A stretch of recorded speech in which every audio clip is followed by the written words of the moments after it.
It's the Scotty Myers Show.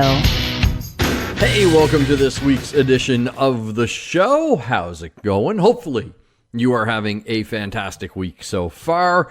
I am your host, Scotty Myers, and a little running update first because I'm about a month and a half away from the half marathon at Walt Disney World. Starting to stress a little bit about it. I was doing really well with my training, and I haven't missed any training.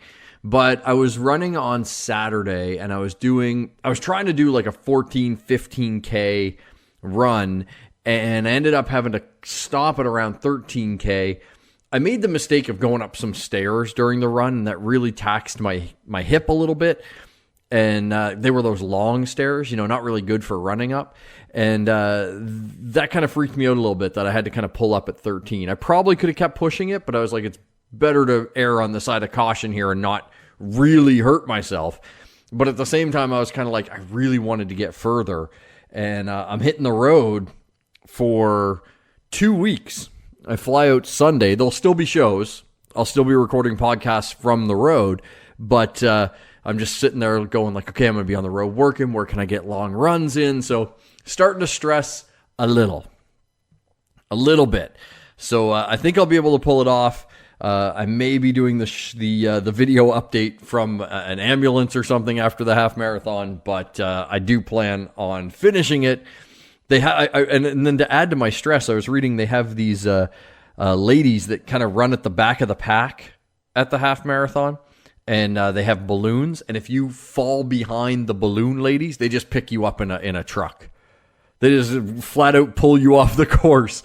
I don't know if you have any time to I just needed a breather, let me get in front of the balloon ladies again, or is like, as soon as you fall behind them, they just snatch you up like, they were a dog catcher or something like that. So I'm a little concerned about the balloon ladies as well, but hopefully it will all go well. And as I said, keep an eye on the YouTube channel. We don't promote that a lot here. Every now and then I'll throw up a movie review or something on there. But just subscribe to it. Turn on the little bell for notifications.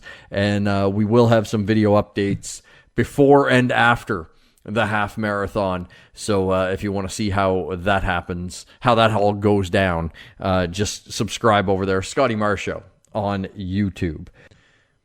So I spent a lot of time in rock radio and loved doing that. Don't really talk a lot about music here on the podcast, and that's not intentional. It's just not something that comes up a lot.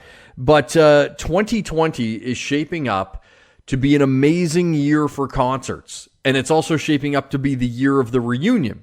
The Black Crowes are back together, which I'm very excited about. They were like number one on my bucket list of bands that I never got to see, that honestly I never thought I'd get to see. The brothers hated each other. Absolutely hated each other. And now they're back together, though.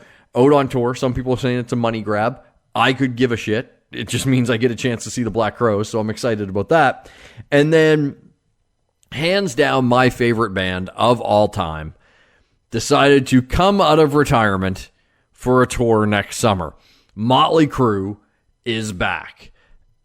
I'm so excited about this. So excited about this. My summers the last couple of years have kind of been lost because it was like an annual thing. Every summer, I would take a trip, usually down to Boston, to see Motley Crue on their summer tour. And the last few years, I haven't had that. I felt kind of like a ship just adrift on the ocean, not sure exactly what to do. And now that Motley's back and touring next summer with Poison and Def Leppard, that's what all the rumors say. It looks like all but confirmed that that's the lineup. That's an amazing lineup. Like, that's going to be one fucking fun night.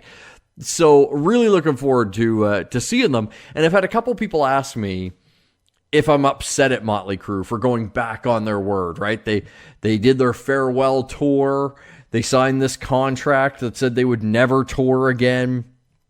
And I actually went to the last show on that tour, the New Year's Eve show in LA. I spent a crap ton of money flying myself out to LA, money on the tickets, all that kind of stuff. And so people have asked me if I'm upset at the band. And it's like, no, not in the least bit. I get to see them live again. I'm not upset. The only thing that I'm a little upset about is now when they do their next final tour or next final show, I'm going to have to find a way to get myself to that. I'm not going to risk not being at the last Motley Crue show ever. So they need to give me a heads up when that next last one will be, and I'll be there. And you know what? If they come back again after that, I still won't be upset. If you're a big fan of a band, you shouldn't be upset when they come out of retirement and decide to tour again. You should be stoked you get to see them again. Anybody that's pissed off, you're a fair weather fan. You're not a true fan of the band. But with all these reunion tours and crazy tour lineups and festival lineups, like I've seen some amazing ones down in the States. It's going to be an expensive summer. If you are a fan of live music, summer of 2020 is when you're going to have to get that second mortgage on your house just to see a handful of the amazing shows that look to be taking place over the course of the summer. And there's still plenty of time for more tours to be announced. Just, apologize to your wallet now. In the scientific corner, where we're going to look at now, science has finally tackled a problem that has plagued us all, and yet nobody wanted to talk about it. And this is when I love science, when they identify a problem and they fix it, and it's one that is a little embarrassing. But we've all sat on the toilet, had our business, gotten up, wiped, flushed, and the shit just sticks to the side of the bowl. It just doesn't want to come off. And you got to flush and flush and flush. Maybe if you have to, poke it with a stick. Who knows? I don't have a poop stick, but some people do. And, you got to do what you can to get it off the side of the bowl because you got the sticky poo, right? It's basically like silly putty, but it just won't come off. Science has now created a slick toilet coating that you can spray inside your toilet bowl so that the poop won't stick. It's kind of like, they have those ads for the sprays and stuff you can put on your windshield where the water will just bead away. It won't gather up on your windshield, it just beads away. That's kind of what this is, except for your crapper. I think it's a fantastic idea. They don't have any names for it yet. I would say in slick shit, but that's going to be hard to package. But I think it's fantastic. I mean, I'm going to buy a ton of it, and if the company ever goes public, I'm going to buy stock in it. The only thing I wish they could do is take whatever chemical compound this is and put it in pill form so that I could swallow it and just line my my intestinal walls with this slick coating and line my colon with it so that the shit just slides out of me like it's on a slip and slide. That would be fantastic. So if you haven't checked out Disney Plus by now, you're definitely missing the boat. It's a great service. There's really, really cool stuff on there. Obviously, The Mandalorian, which we have praised up and down. There's a cool documentary on the Imagineering process at Disney. Kind of takes you behind the scenes of how they make the parks and a bit of the history of the parks. Very cool if you're a fan of Walt Disney World or Disneyland. And then, of course, you've got all the, animated archives and whatnot. They also have Pixar shorts, a bunch of short little animated things put together by the geniuses at Pixar. And they had one on there that I was warned up front. I was reading articles online, and it's called Kit Bull, like Pitbull, but with a K. And they were saying it's very sweet and kind of tugs at the heartstrings. And I was like, I want to watch it. I'm a sucker for anything with animals. Like, animals just get me. I love animals. And so I sat down and I started to watch it. And it's very, very sweet. It's about the relationship between a kitten and a pit bull puppy. And it's only like 9 minutes. And I'm watching it, and it's so cute. It's cute. It's funny. It's definitely heartwarming. And it definitely gets you. I'm watching it, and by the end of it, I'm Disney crying. I don't know if you know what Disney crying is. That's where you got the tears running down, but you're keeping it inside, and you're kind of, you're sniffling a lot, and you're kind of sucking air a little bit, but you don't want to flat out bawl because you're just watching something, right? You're trying to maintain. So I'm sitting there, and I'm Disney crying, and my dog was sitting on the other end of the couch, away from me. And he looks at me, and I'm Disney crying. I'm like, and I'm okay, buddy. I'm okay. And he's still just kind of looking at me. He's cocking his head, and I'm like, it's okay, bud. And then he comes over to me, and he put his paw on my legs, and I was like, oh my God, this is getting me even more. So now I'm still holding in Disney crying, but now I feel like I'm going to full-fledged start to bawl because of what my dog's doing. And I'm like petting him. I'm like, thanks, buddy. I'm all right. I'm all right. And then he laid down across my legs and just he cuddled up with me. And my dog, not a cuddler. You know, he's a sweet dog. He likes affection, but he's not a cuddler. And he sat there and cuddled with me until I kind of stopped my Disney crying, which had now turned into full-on sobbing. Because this was such a sweet gesture by my dog, and I just watched a thing about a dog, and it was too much. It was emotional overload. So just really, really sweet. And that was my experience with Kitbull. So maybe I'm way too emotionally attached to this animated short now, but if you are an animal lover, it's a must watch. I don't know how the people at Pixar do it, but they do it in almost all their movies, whether it's an animal, a toy, Wall-E, which is just like a robot, whatever, they have a way of instantly, and I'm not talking over a long storyline, but you know, within the first few times you see a character on screen, you emotionally connect with that character. Like you feel like it is a real being, not animated at all. And it's something that Pixar are absolute masters of.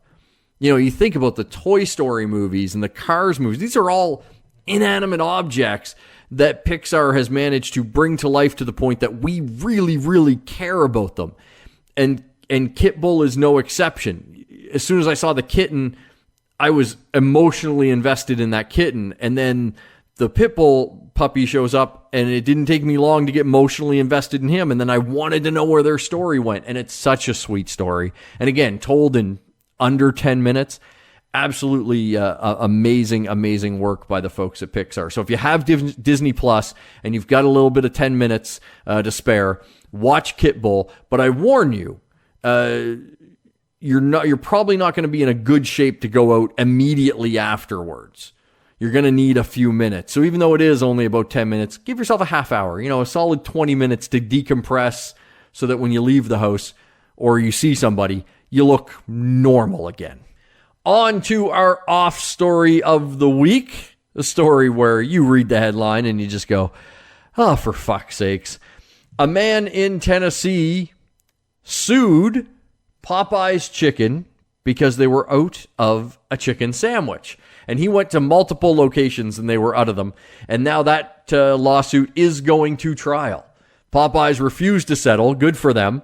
And the man was saying, listen, I had to go to multiple ones. He's suing for $5,000 and also another $1,500 in damages to his car. And he also says he needs this money because he was emotionally distraught that he could not get the chicken sandwich that night. He said he talked to managers at one location. They said they've never had the chicken sandwich there. So he's saying it also falls under false advertising that, this chicken sandwich was available. And it's not. Now, thankfully, he's only suing for, a total of like $6,500. It's not one of these ridiculous $20 million lawsuits because he couldn't get a chicken sandwich. But at the end of the day, this is one of those things you read it and all these silly food lawsuits, you just go, oh, for fuck's sakes. Because we've all been there. We have all gone to a restaurant and they have looked at us and said, sorry, we don't have what you want to order. And at times, it's frustrating. I mean, my wife and I were talking about this. She said she went into a Subway once and they were like, sorry, we're out of bread. Just close. Nobody's coming in there for anything but a sandwich. Just shut the fucking store down. I called this Swiss Chalet, which is a big chicken chain here in Canada, and I was trying to place an order for pickup, and they went, oh, that location ran out of chicken. Now, they were smart and they closed, because same thing. Yeah, Swiss Chalet has other things on the menu, but nobody's going there for anything else. They're going there for chicken. I walked into an Arby's once. I was standing there waiting to place my order. The girl came out out back and went, just to let you know before you order, we're out of roast beef. Close the fucking store. Nobody's going to Arby's for anything else. Don't let their ads fool you that, we got the meat. You do, but we're only coming for the roast beef. The roast beef is your selling point. Stick to the roast beef. But if you run out of the roast beef, shut the fucking store down. And you know what happened in all those occasions? Like when I couldn't get the roast beef, couldn't get the chicken, my wife couldn't get bread. No, we did. We just left, went somewhere else, got something else for dinner. We didn't drive around town manically looking for that only one thing that can fill the empty hole inside us. No, you just move on with your life. I never once thought to sue Arby's because they were out of roast beef. Now, if they had said they were out of curly fries, that's a lawsuit. On to the geek news of the week, and we have a ton of it this week. Some very interesting stories popping up. You may have heard of the film RoboCop Returns. Neil Blomkamp was going to direct that. He has since parted ways with the project. The film has now found a new director in Little Monsters filmmaker Abe Forsyth. Now, this is all according to The Hollywood Reporter, and the movie is set to be a direct sequel to 1987's RoboCop. So it's going to ignore the two sequels. It's also going to ignore kind of like the reboot and animated series and all that kind of other stuff. It's going to be just a straight sequel to the first one.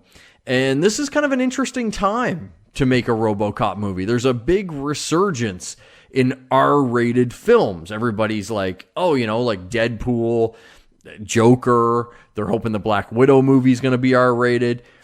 RoboCop, if you've never seen it, that is the definition of an R-rated movie. And if you're going to make a direct sequel to the original, you have to make it gory and violent and disturbing. And the only way to do that is to make an R-rated movie. So if they make this movie and try to make it PG, I will be very, very disappointed. Hopefully they go with a hard R for RoboCop Returns. But I'm just glad to see the project moving forward. And I wonder if they could even still get Peter Weller to play RoboCop, because you only really need to see his jaw, right?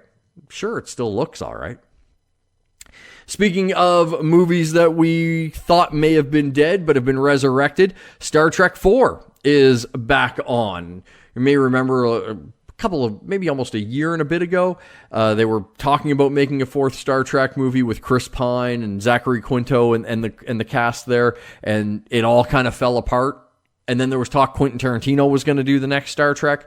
He is not the guy that has been hired. Apparently, Noah Hawley, who worked on the Fargo TV series, is the man that has been tapped to write and direct a fourth Star Trek film.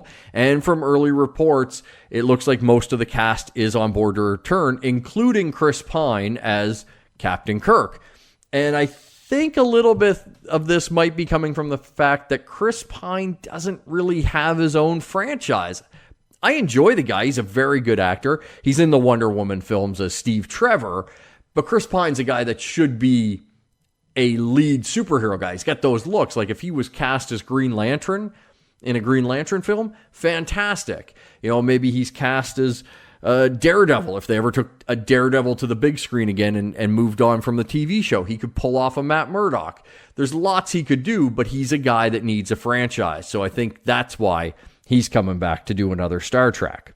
Speaking of space adventures, Star Wars, as I record this, we are a month away from the release of The Rise of Skywalker, the last Star Wars movie that we know of. Star Wars has kind of been ambiguous about the future of the films after this last one. However, they are having a massive success with The Mandalorian on Disney+. One of the driving forces behind The Mandalorian? Jon Favreau, a guy that really helped kickstart the Marvel Cinematic Universe with his Iron Man film. And now rumors are saying that Jon Favreau could have a much larger role in the Star Wars universe going forward. Apparently, the folks at Disney are very impressed with what he's done with The Mandalorian, as they should be. The show is amazing. And they're looking at Favreau to be a guy that potentially could oversee Star Wars going forward. I sit back and I go, sure, but it's also mind-numbing to me. The guy that gave us Swingers could be the guy that could be guiding the Star Wars franchise into the future. And now a bunch of DC news. DC has just been dropping a ton of news over the last few days. First, in a couple of movies that are related, Shazam 2 looks to be filming in the summer of 2020, so we're going to get that sequel I would say pretty soon, and I'm imagining Mr. Mind is going to be the main villain in that one.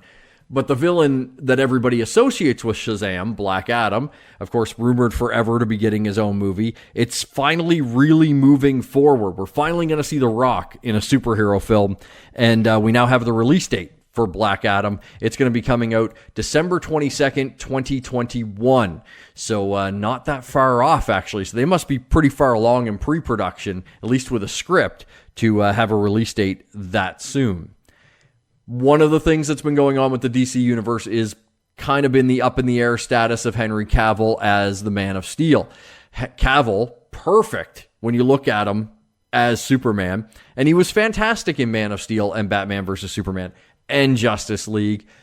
And while he was out doing some promo for the Netflix series The Witcher, somebody asked him what he thought about Justice League. And he said, well, the final cut didn't work. He's on board with seeing the final cut. And they followed it up with saying, are you done with Superman?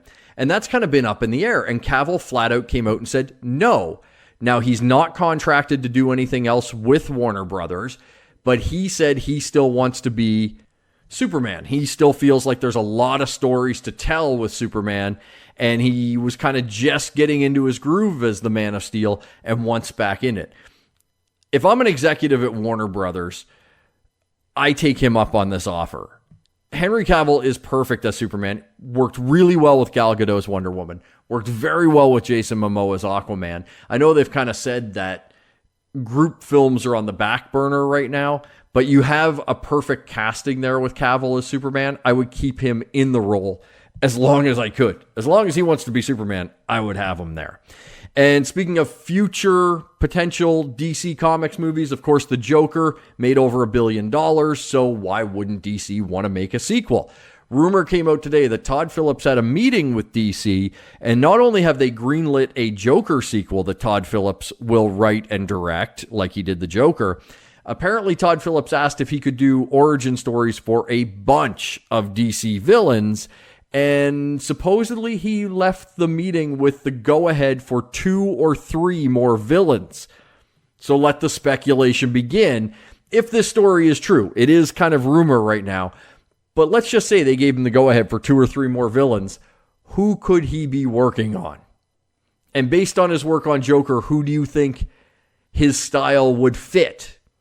Like in my head, what he did with Joker was so grounded and real, he couldn't do something like Sinestro, as an example. But Lex Luthor, maybe Bane. You could definitely take a realistic twist on Bane, or Ra's al Ghul. I'm just trying to think. Mr. Freeze might be really good because there's a lot of heartstrings to that story. Lots of interesting takes that Todd Phillips could take on some DC villains. And I think we're going to see a lot more DC villains coming our way since, again, the Joker did make $1 billion. And because it had such a small budget, it is the most profitable comic book movie of all time. More DC villains? That's not a bad thing. Their villains are pretty sweet. That will do it for this week's edition of the show. Don't forget, check us out on social media, The Scotty Mars Show on Facebook and Instagram, and also at Scotty Mars on Twitter. If you ever have any comments, questions, thoughts that you want to share with me, hit me up there. I will definitely get back to you. And keep those reviews, ratings coming in. I love seeing us moving up those recommended podcast chains and pages and stuff like that. Definitely helps the show out. So keep that coming in, please. And until we chat again, have a great week.